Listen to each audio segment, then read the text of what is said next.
우리 옆에 분들에게 주님의 이름으로 사랑합니다. 함께 고백하겠습니다. 네, 주님의 이름으로 사랑합니다. 우리 한 번 더 앞에 뒤에 분 한 번 더 주님의 이름으로 사랑합니다. 한 번 더 하겠습니다. 네, 주님의 이름으로 사랑합니다. 네, 명절날 많이 먹어서 살찐 거 아닌가 하는데 네, 명절 잘 보내고 오셨는지 궁금합니다. 말씀을 살펴보도록 하겠습니다. 지난번 설교 시간에 제가 여호수아 8장 아이성 전투를 설명을 드렸는데 아이성 전투에서 처음에 이겼을까요? 졌을까요? 네, 졌죠. 처음에 졌습니다. 결국엔 이겼을까요? 졌을까요? 네, 결국을 보면 됩니다. 하나님의 역사는 처음이 아니고 뒷부분을 보면 결국을 보면 하나님의 일하심을 보게 되는데 결국 이겼습니다. 아이성을 점령한 후에 이스라엘하고 여호수아는 이제 이 모든 성공이 자신들의 능력이 아님을 깨달았어요. 그리고 이게 무엇 때문임을 깨달았죠? 전적인 하나님의 도우심을 깨달았어요. 이게 굉장히 중요한 포인트인데, 그래서 전적인 하나님의 도우심, 은혜로 자신들이 성공했음을, 아이성을 점령했음을 알고 하나님께 감사의 예배를 드립니다. 여호수아 8장 31절 우리 함께 읽어보도록 하겠습니다. 함께 읽겠습니다. 시작. 이는 여호와의 종 모세가 이스라엘 자손에게 명령한 것과 모세의 율법책에 기록된 대로 새 연장으로 다듬지 아니한 새 돌로 만든 제단이라. 우리가 여호와께 번제물과 화목제물을 그 위에 드렸으며. 아이성을 점령한 후에 여호수아와 이스라엘은 이 번제와 화목제를 드림으로써 하나님께 감사의 예물을 드린 거예요. 감사의 예배를 드린 거예요. 그러니까 우리가 이기고 우리가 승리한 것은 모두 하나님의 은혜입니다 라고 이렇게 감격하고 감사하는 시간을 가진 거죠. 자, 이거 성경을 이해할 때 가장 중요한 것은 쟤네들이 저랬더라 라고 아니고 내 인생에 대입해서 보시면 가장 이해가 쉽습니다. 내 인생이 가장 잘 되었을 때, 정말 마음 졸이고 실패의 순간에 하나님의 도움으로 성공했다고 여겨지는 순간들, 긴 신앙의 여정 동안 우리 권사님들, 우리 성도님들 가운데 그런 일들이 있었을 것입니다. 성공했구나, 하나님께 감사드립니다, 하나님의 은혜입니다, 앞으로 더욱더 하나님 뜻대로 살겠습니다, 결단하는 순간들이 분명히 있었을 것입니다. 그리고 그 다음 사건이에요. 그러니까 결단하고 하나님께 감사의 예배를 드리고 그냥 인생이 끝나는 것이 아니고 인생은 계속됩니다. 그 다음 사건, 오늘 우리가 함께 살펴볼 여호수아 9장 말씀인데 참 마음에 와닿는 말씀이기도 합니다. 한 인간이 하나님 뜻대로 살겠다고 결단했다고 해서 하나님 말씀대로 사라질까요? 사라지지 않을까요? 100% 사라지지 않는 것이 인간의 모습이기 때문입니다. 오늘은 그 결심이 어떻게 무너지는지, 그리고 어떻게 극복하는지 함께 살펴보려고 합니다. 먼저 이 전이해가 있어야 돼요. 오늘 이 사람들이, 여호수아와 이스라엘 백성들이 어떻게 무너지는지 이해하기 위해서는 전이해가 있어야 되는데, 신명기 7장 2절 말씀 우리 함께 읽어보도록 하겠습니다. 함께 읽겠습니다. 시작. 내 하나님 여호와께서 그들을 내게 넘겨 내게 치게 하시리니 그때 너는 그들을 진멸할 것이라. 그들과 어떤 언약도 하지 말 것이요 그들을 불쌍히 여기지도 말 것이며. 이게 전이에요. 그 땅에, 가나안 땅에 사는 백성들을 불쌍히 여기지도 말고 약속도 맺지 말고 무조건 다 진멸하라는 게 모세를 통해 하나님께서 전해주신 이스라엘 백성들에게 명령하신 내용이었어요. 이게 명령, 진멸이 되다, 왜 다 죽여야 되냐 이렇게 얘기를 할 수 있는데, 그 당시 가나안의 우상 숭배 풍속을 학자들에 따르면 굉장히 잔인했다고 합니다. 제가 몇 번 말씀드린 적도 있지만 그 몰렉이라는 신을 그 밑에서 아궁이에서 불을 때우면 막 북을 칩니다. 그 북을 치면 그 사람들이 흥분하죠. 그리고 이 손 위에, 그 아궁이에서 불을 치면 손 위에 쎄 이렇게 빨갛게 달궈지는데 그 위에 사람을 바치고 또 아기를 바치면서 그런 인신 공양을 했다고 해요. 굉장히 그 당시 풍요를 원하는 그런 사람들, 가나안 사람들의 풍습이 하나님 보시기에 굉장히 죄악된 백성이었기 때문에 하나님은 너희들이 들어가서 그것을 배울까봐 차라리 진멸하라 라고 말씀을 하십니다. 자, 그렇게 하나님은 진멸을 원하셨는데, 자, 그런 이 전이해를 가지고 보겠습니다. 오늘 우리가 함께 살펴본 여호수아 8장에서 이스라엘 백성들은 이제 하나님 말씀대로만 살고 하나님 뜻대로 명령하신 대로만 하겠습니다. 거기에는 하나님의 율법을 지키는 것도 포함되어 있고 가나안 백성들을 진멸하겠다는 결단도 포함이 되어 있습니다. 그러나 오늘 본문을 보면 위기는 더 강한 적으로부터 오는 것이 아님을 알 수 있습니다.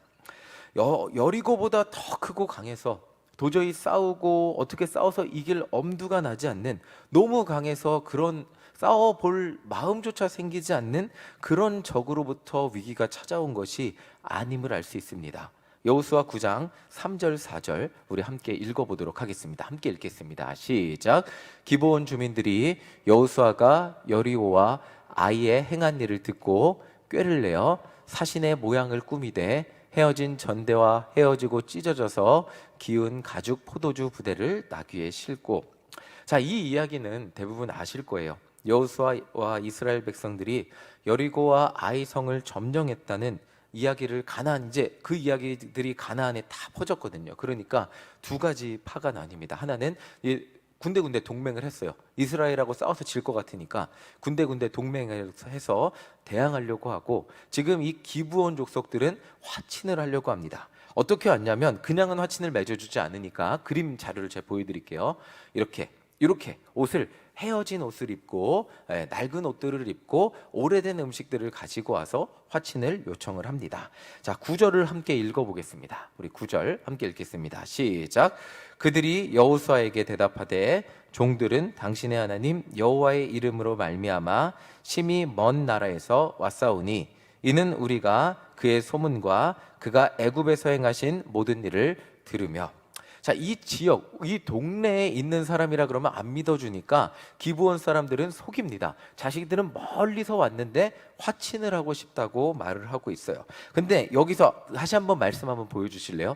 두 가지를 이야기합니다. 첫 번째는 1번 써놨는데 하나님의 이름을 얘기해요. 이스라엘 백성들한테 설득을 하는데 당신들이 믿는 하나님의 능력이 얼마나 대단한지 저 먼 나라에서도 듣고 왔다고 하나님의 이름을 말하고, 두 번째는 당신들이 차지할 땅과 상관없는 사람들이라는 것, 먼 나라에서 왔음을 말하고 있습니다. 자, 그렇게 말로만 거짓말을 한 것이 아니죠. 옷도 굉장히 꼬맨 옷들, 낡은 옷들을 입고 왔고요. 그리고 12절 함께 읽어보도록 하겠습니다. 12절 읽겠습니다. 시작.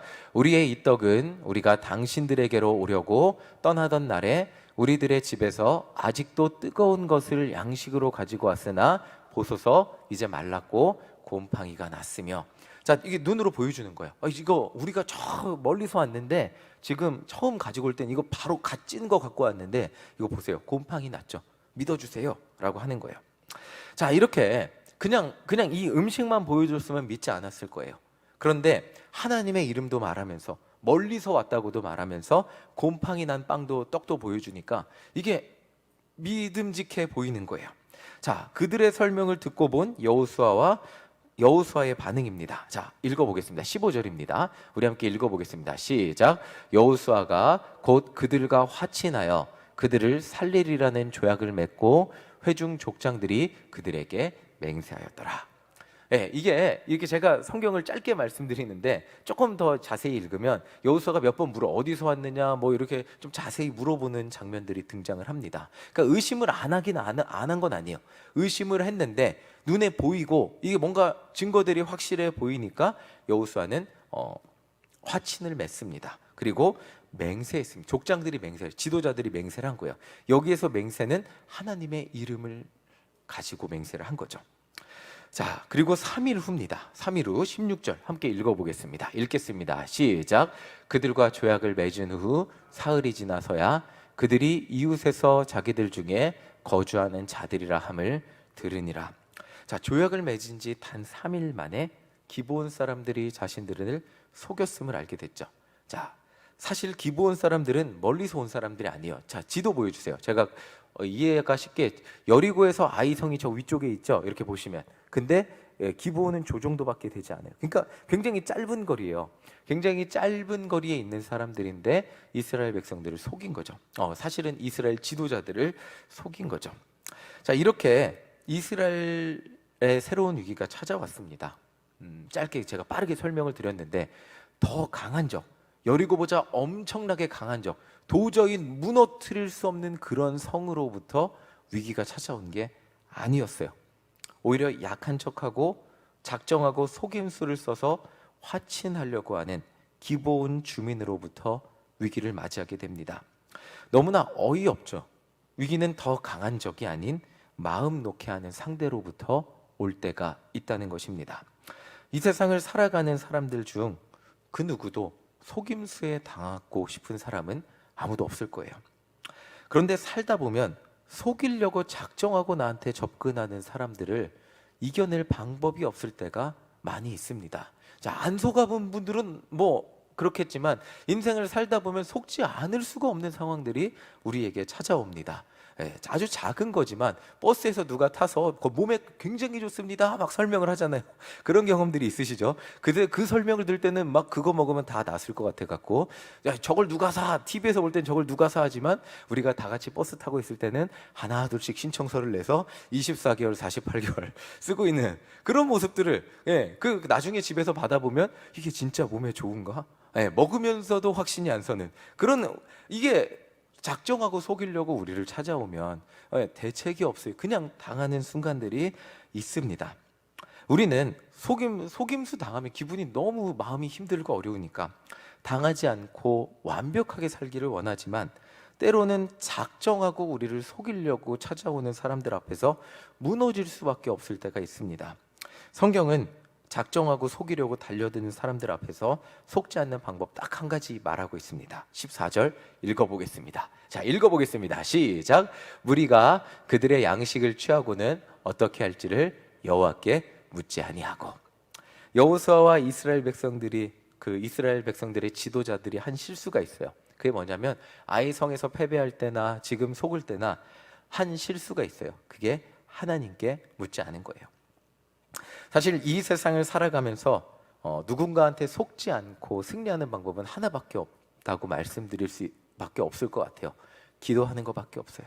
네, 기도해야 그나마 이 속지 않을. 자, 우리 아주 쉬운 예로 제가 노량진 수산시장 갈 자신이 없습니다. 왜 자신이 없을까요?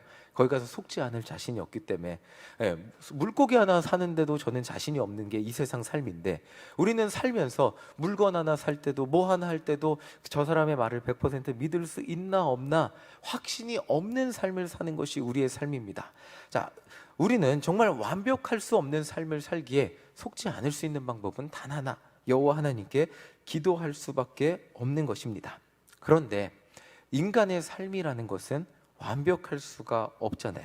때로는 약한 모습으로 찾아오고 나를 방심하게 만들고 또 작정하고 속이려고 하는 그 속임과 유혹 앞에서 때로는 하나님께 물을 필요조차 느끼지 못하고 그 번개와 같이 결정하고 지나가 버리는 상황 속에서 방심하다가 그냥 결정해버리고 아차, 내가 속아버렸네 하는 순간들도 분명히 경험하게 됩니다. 아이성 패배 사건에서도 그랬지만 여호수아와 이스라엘 백성들의 위기는 결국 하나님께 묻지 않는 것부터 출발하는데, 모든 순간, 모든 삶, 모든 만남, 모든 선택을 하나님께 물으면 실패하지 않겠지만, 실패란 존재하지 않겠지만, 그런데 안타깝게도 인간은 같은 실수를 2번, 3번, 4번 반복하게 됩니다. 하나님께 묻지 않고 기도하지 않고 내가 결정하고 내가 실수하고 내가 나중에 깨닫고 아차차 싶은 순간들이 우리 인생에 계속해서 반복하게 됩니다. 안타깝게도 대부분의 실수와 실패는 긴장하고 기도하고 눈물을 흘리며 하나님께 매달리는 순간이라기보다는 마음이 편해진 순간, 이제는 내 힘으로 살아도 될 것 같은 순간, 그때 하나님께 묻지 않고 결정함으로 찾아오게 되는 일들이 너무나 많습니다. 여호수아와 지도자들은 그렇게 낡은 옷을 입고 자신들에게 최대한 낮추고 종이라고 말하는 기브온 백성들 앞에서 안심했고, 속이려고 작정한 그들의 행색, 눈으로 보이잖아요. 눈으로 보이고 귀로 들려 하나님이라는 소리가, 이방 민족한테 하나님이라는 소리가 귀로 들리고 그들의 행동이 보이니까, 그리고 먹을 것도 보이니까 속지 않을 방법이 없었고, 하나님께 묻지도 않고 하나님의 이름으로 맹세를 해버리고 말았습니다. 하나님의 이름으로 조약을 맺었기 때문에 여호수아와 지도자들이 속임을 당했다는 것을 깨달은 후에도 그것을 어떻게 파기할 방법이 없었어요. 우리가 속았으니까 하나님의 이름 무효라고 할 수가 없었던 거예요. 자, 우리 18절 함께 읽어보겠습니다. 18절입니다. 시작. 그러나 회중 족장들이 이스라엘의 하나님 여호와로 그들에게 맹세했기 때문에 이스라엘 자손이 그들을 못했다고요? 치지 못한지라. 그러므로 뭐라고요? 회중이 다 족장들을 원망했대요. 자, 이게 여호수아 책에서 나오는 첫 번째 리더십의 위기입니다. 자, 조약을 맺은 지 3일 길을 걸어서 기브온 백성들을 만났어요. 그리고 백성들은 그들을 공격하겠구나라고 생각했는데 지도자들이 공격을 못하게 하는 거예요. 여호수아도 못하게 하는 거예요. 난감한 거죠, 지도자들은. 여호수아가 이 백성들을 인도하면서 처음으로 맞이한 리더십의 위기인데, 여호수아가 이 백성들의 마음을 알면서도 어떻게 할 수가 없는 게 하나님의 이름으로 맹세를 했기 때문입니다. 여호수아와 이스라엘 지도자들도 속았어요. 사실은 피해자인데 속기는 했는데 자신들이 맺은 조약으로 인해서 하나님께 죄를 짓게 됐죠. 하나님 말씀대로 하지 못하니까 죄를 지었고요. 그리고 이스라엘 백성들에게는 원망을 들었어요. 그러니까 이 리더십의 위기란 게 뭐냐면 자기들이 따르는 하나님의 말씀을 제대로 순종할 수 없는 위기였음에 동시에 백성들이 자신들을 쳐다보고 있는데 거기서 또 원망하는 위기가 찾아옵니다. 이쪽으로 갈 수도 없고 저쪽으로 갈 수도 없는 중간에 끼어서 자신들도 피해자임에도 불구하고 어떻게 할 수 없는 리더십의 위기가 찾아오게 되었습니다. 자신들이 속았음에도 불구하고 우리도 피해자예요 라고 할 수도 없는 그렇게 말하고 싶어도 이러지도 못하고 저러지도 못하는 상황이 되었죠. 그저 잘못하면 이 백성들의 눈에는 능력 없는 지도자, 하나님께 물어보지도 않고 마음대로 결정하는 신실하지 못한 지도자가 될 위기가 찾아왔습니다. 그때 여호수아와 지도자들은 자신들을 원망하는 백성들한테 이렇게 말을 합니다. 우리 19절, 이들의 해결책인데요. 함께 읽어보도록 하겠습니다. 시작. 모든 족장이 온 회중에게 이르되 우리가 이스라엘의 하나님 여호와로 그들에게 맹세하였은즉 이제 그들을 건드리지 못하리라. 자, 이 말이 굉장히 지도자들에게 중요한 말입니다. 이스라엘 백성들과 여호수아와 이스라엘 지도자들이 백성들한테 이렇게 말을 하고 있습니다.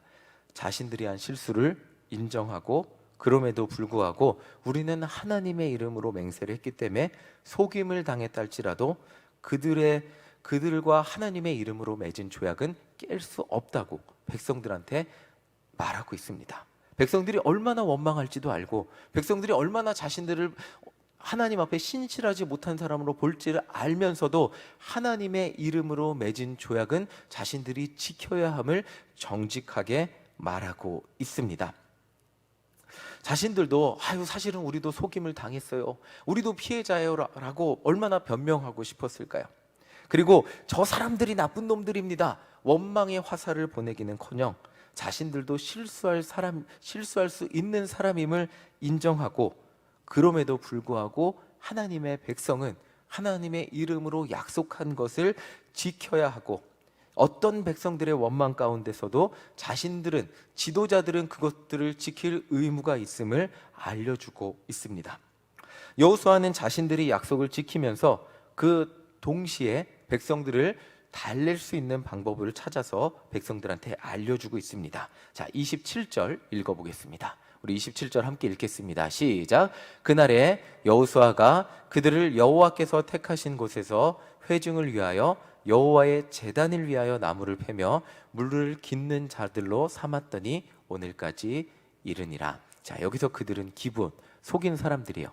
여호수아가 여호와께 택하신 곳 제단을 위해서 나무를 패며 물 깃는 자들로 삼았다고 말을 하고 있습니다. 자, 재미있는 사실이 있어요. 오늘 말씀에서 여호수아와 이스라엘 지도자들이 속는 장면에서 하나님이 어떤 책망도 하지 않으세요.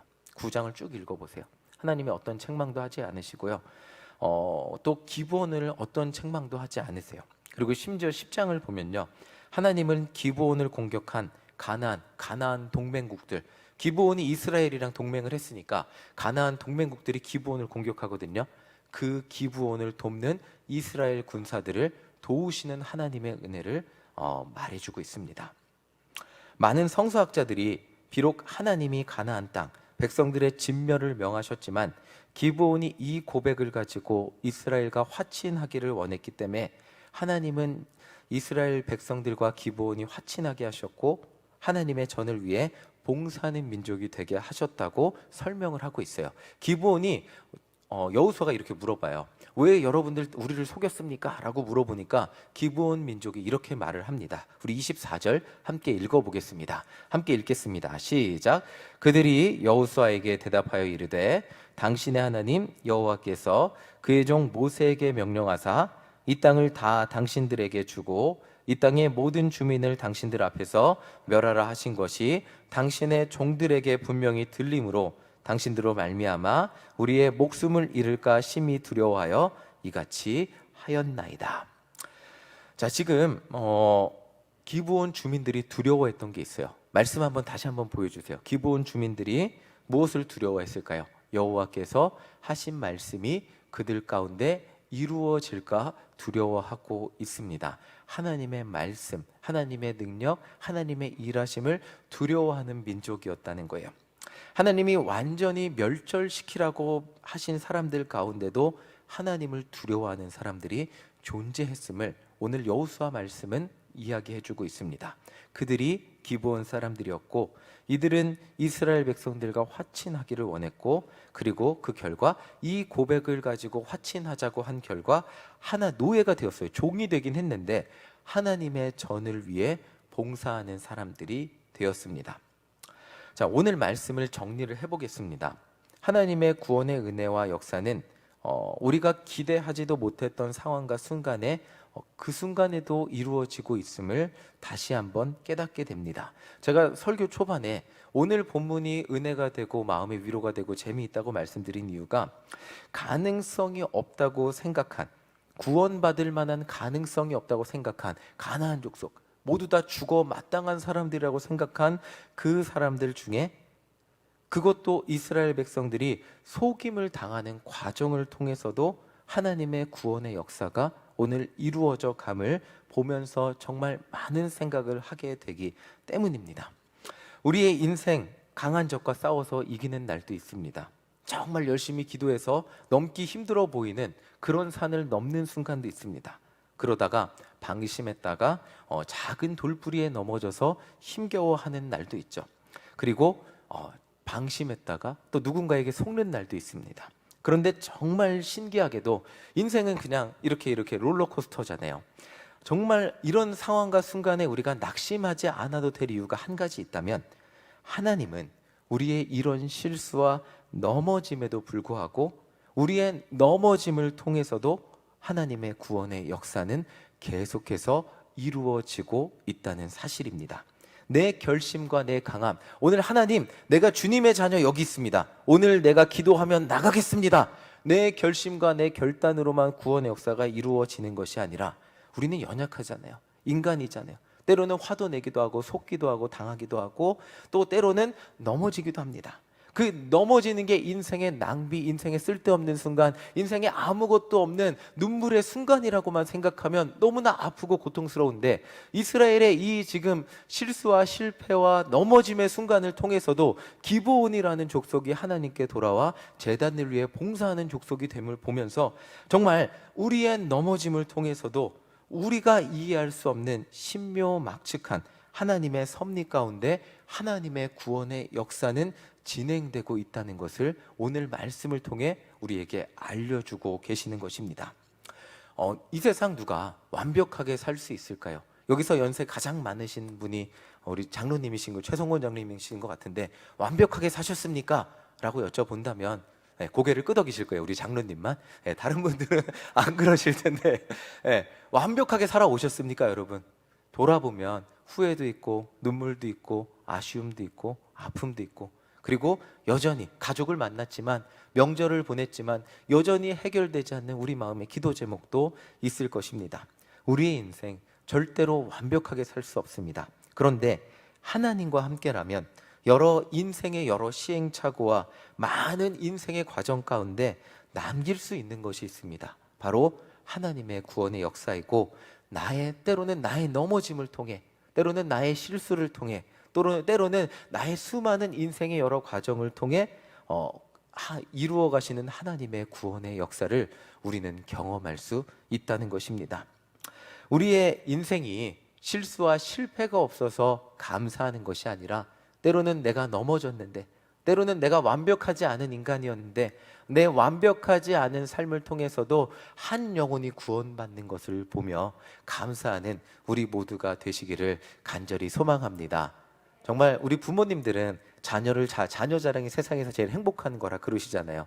그리고 제가 막 권사님들께 여쭤봐요. 사진 좀 보여주세요. 그러면 이렇게 못 보여주고 계시다가, 요즘은 손자 사진 한번 보여주면 10,000원씩 줘야 된다면서요. 자랑할 때마다.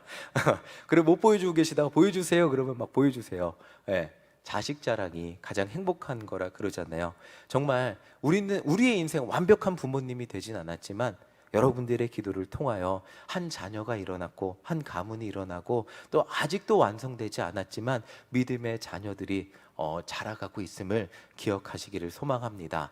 정말 지금도 내 마음에 100% 들지 않겠지만 여러분들의 눈물의 기도, 여러분들의 인생을 통하여 정말 많은 자녀들만이 아니고 여러분들 주변에 있는 수많은 영혼들이 구원받는 역사가 일어나기를 소망하며 함께 기도하는 우리 모두가 되시기를 간절히 소망합니다.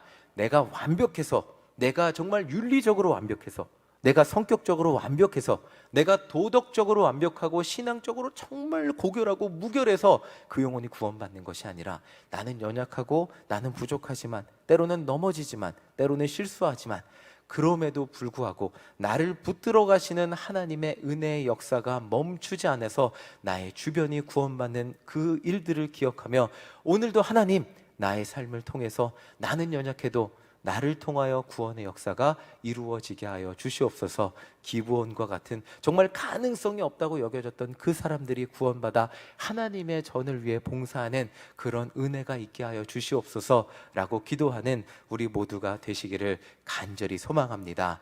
완전하지 않은 나를 통하여 이루어 가실 하나님을 기대하며 기도하는 우리 모두가 되시기를 간절히 소망합니다. 아멘. 우리 시간 함께 찬양하겠습니다. 나의 기도하는 것보다, 내가 소망하는 것보다, 내가 바라보는 것보다 더 큰 구원의 역사를 이루실 하나님의 은혜를 기대하며 이 시간 찬양하고 함께 기도하겠습니다.